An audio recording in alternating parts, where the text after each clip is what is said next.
Si le Soleil, l'étoile la plus proche de la Terre, a maintenant livré une grande partie de ses secrets, la communauté scientifique se lance dans un vaste programme d'études et de recherche des étoiles de notre galaxie.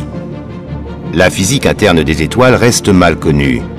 Pour les scientifiques, la sismologie est le moyen le plus approprié pour mieux comprendre l'intérieur des étoiles.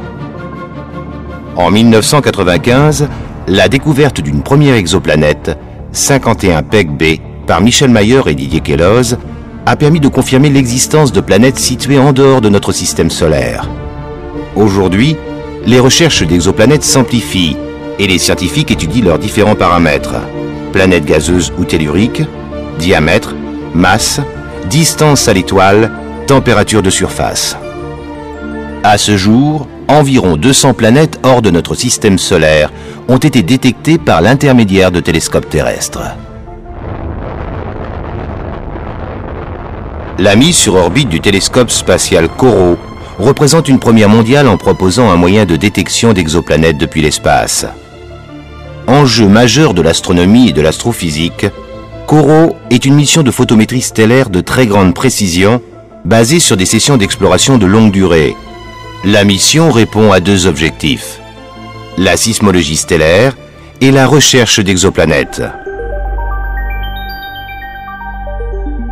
COROT est le fruit d'une étroite collaboration entre plusieurs laboratoires d'astrophysique, le CNES, maître d'œuvre de la mission, et Alcatel Alenia Space, maître d'œuvre industriel. Afin de répondre aux exigences scientifiques de la mission, Alcatel Alenia Space a choisi la plateforme multimission Proteus, déjà utilisée pour les satellites d'observation comme Jason, Calypso et SMOS. Cette plateforme a été adaptée pour assurer une très grande précision et stabilité du pointage du satellite COROT, grâce, et c'est une première, aux informations recueillies par le télescope lui-même.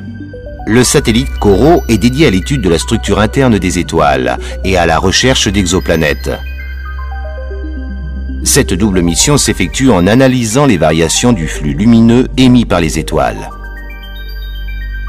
Les étoiles, dont notre Soleil, oscillent à l'image d'un instrument de musique émettant des vibrations. Le télescope de COROT va mesurer les variations des flux lumineux dues à ces oscillations.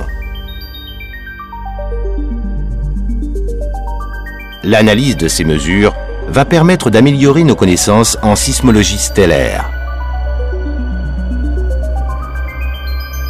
Le deuxième objectif de COROT consiste à déceler des exoplanètes, et tout particulièrement des planètes telluriques, à l'image de la Terre.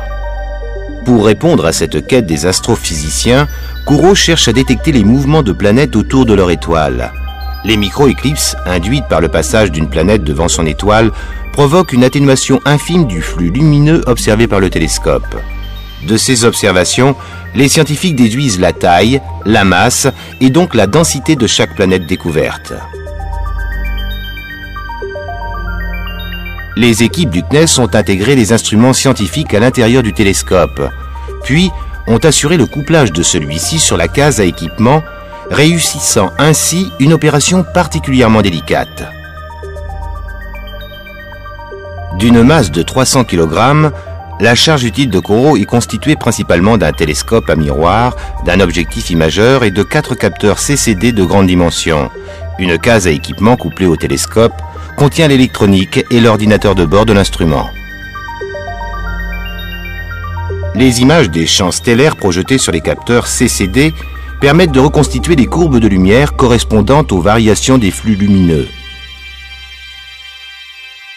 Le télescope conçu et réalisé par Alcatel Alenia Space aura une stabilité extrême grâce à l'utilisation des technologies développées pour les programmes d'observation les plus avancés.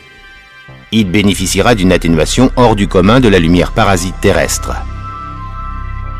COROT offre des performances inégalées à ce jour. Ce satellite est l'aboutissement d'une coopération exemplaire entre les laboratoires scientifiques, le CNES et Alcatel Alenia Space.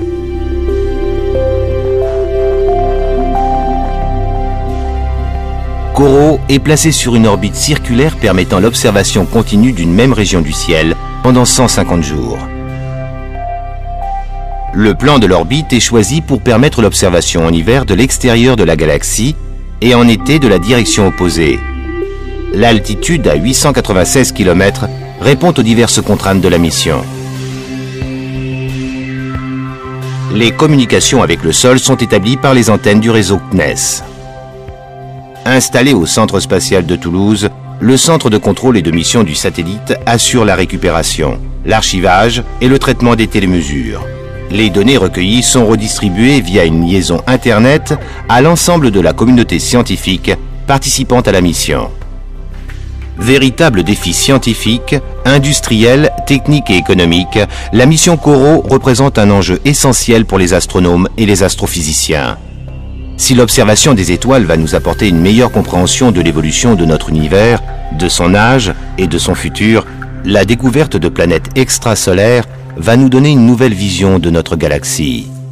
Et la découverte de planètes telluriques situées en dehors de notre système solaire pourrait bien être le point de départ de la recherche d'une éventuelle vie extraterrestre.